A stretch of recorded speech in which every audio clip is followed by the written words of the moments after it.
Hello everyone. With the start of festive season, we also enter into the final phase of preparation for various management and banking entrance exams. And this is the time when most of the aspirants start getting worried and anxious about the performance in their targeted exam. From various social media platforms, from the mails and messages we have received, one of the major reasons for this concern, which I personally felt, is the mock scores. People are giving mocks in expectation that the performance will improve, they'll perform better every passing day, but this is not happening. The scores are not consistent, scores are fluctuating.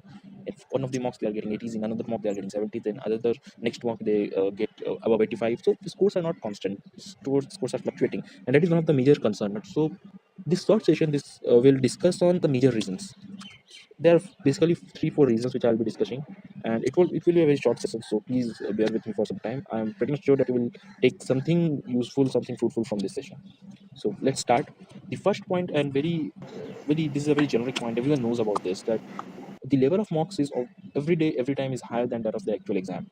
The mock providers are competing nowadays to produce the toughest mocks, and it's not like the competition they are doing for the benefit of the students. The competition is on students को कितना डरा सकता है, and why they want you to feel that you are not well prepared. Why they want you to feel that you are underprepared, because then they will start advertising their courses which they are providing, their booster course, their crash course and whatnot, that join these courses and you will gain whatever knowledge you require to crack this exam and get into your dream B school or your dream position in SBI. So they are selling the dreams, nothing else. These are all marketing agenda. This is one reason.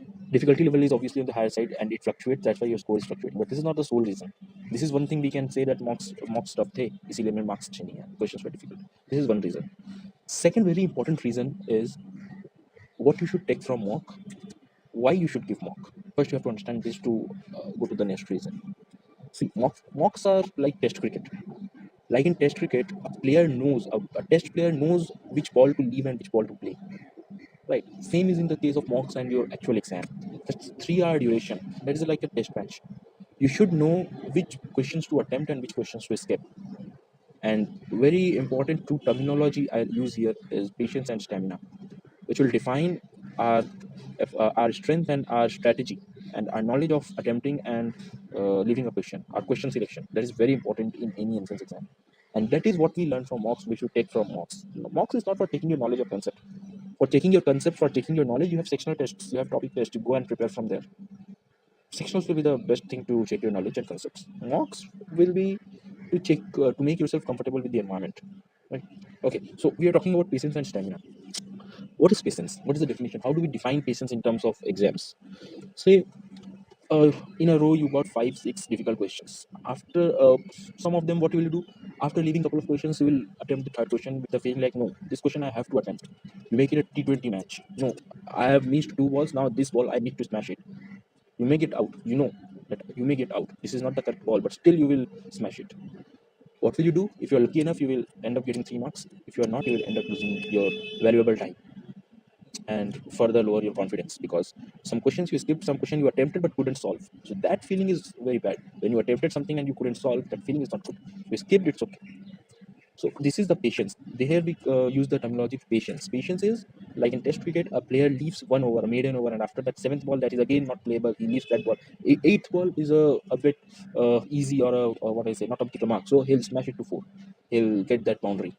So this is what patience is. What you have to do is, you are leaving questions. It's okay. The questions are not doable, not approachable. It's fine. It's okay to skip the questions. It's okay to leave the questions. Question selection is very important, right? So, but when you get an easy question or a question in your league, in your strength area, you have to take that question and smash it. You have to get your 3 marks out of there.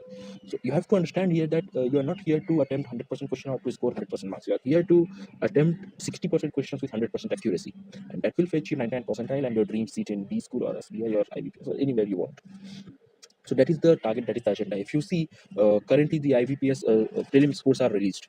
56 was the cutoff, right? So the person who got 100 out of 100 is also sitting for mains, have to clear mains and interview to get a chance in the as a PO. The person who got 56 will also have to appear for mains, will also have to appear for the interviews to clear to get a position of PO, right? So think wisely. Don't go and attempting questions. Don't lose your load. Don't lose your confidence. Keep yourself focused. Right. This is about patience. Now stamina. Stamina is something which I personally define as a concentration for 3 hours. The passion, the confidence, the energy with which you enter into the examination hall should be the same when you come out of the examination hall after completing your exam. The exam may be of 1 hour, will be maybe of 3 hours, maybe of 2 hours. Different exams having different time. So you should have that stamina. You should be able to concentrate for 3 hours. Otherwise, what will happen after some time, after 1 hour, you will start getting bored, and your gray matters will not work. Your entire brain will not be concentrated to solve a particular question to give that exam. So question which you should have solved in 2 minutes may take more than 3 minutes, 4 minutes, and you'll start and it will perform. It will affect your performance very badly, right? So this is stamina. We have to work on stamina. We have to work on our concentration power. We have to work on our question selection skills. We have to work on our time management. This is what we can learn from the mocks. Is not the correct thing to learn the to revise your concepts or to uh, judge your knowledge, right?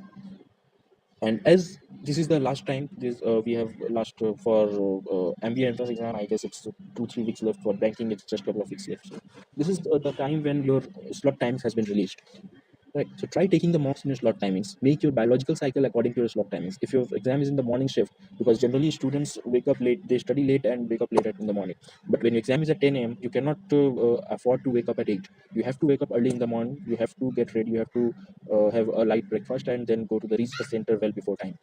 So don't try to take that risk of getting up early once in a while. You have to make yourself comfortable with the time zone. You have to make yourself comfortable. You have to concentrate in that time zone. So make yourself comfortable with the slot timings. If you're having slot, if you're having exam from 10 a.m. in the morning, then try to get up early and take mocks from 10 to 12 or 10 to 1, whatever the timing, whatever the duration. So that is one important aspect which you should do in these last 7-10 days. Very important thing. And these things will differentiate. Trust me. With knowledge, with concepts, you cannot succeed. Success is not only about hard work, it's about smart work. Okay, so this is all about strategy. Now coming to revision. Revision is also a very important aspect, and for revision, as I said, don't go for mocks for revising the concepts or for judging your knowledge. If you are up to revision, then go for sectional tests. And in this time, I would suggest you to take one sectional in a day for each section and solve old CAT papers, old IBPS SBI papers. If you are banking aspirants, go for old banking papers. If you are MBA aspirant, go for old CAT ZAT papers. And also go through the questions of your previous mocks which you have attempted, because 2 months from now you were attempting the mocks from the knowledge perspective. So the questions which you have bookmarked there, the questions which you have noted down, just go through them. Also go through the class notes, the notes which you must have prepared at the time of the preparation, right? So these are some tips, these are some of the things which I personally feel I should have shared with you before the exam, and I hope it will help you in some or the other way. So right, this is all I have to say in this session. If you have any doubts, any queries, you can comment on this video, or my Facebook page and mail ID is given in the description section. Drop me a mail, drop me a message on Facebook, and I'll try to reply all of you. I'll come up with more videos, more sessions, short sessions before your exams to boost your confidence, and again some more facts and figures which you should do on your exam day. Till then, best of luck, prepare well, and all the best. Thank you.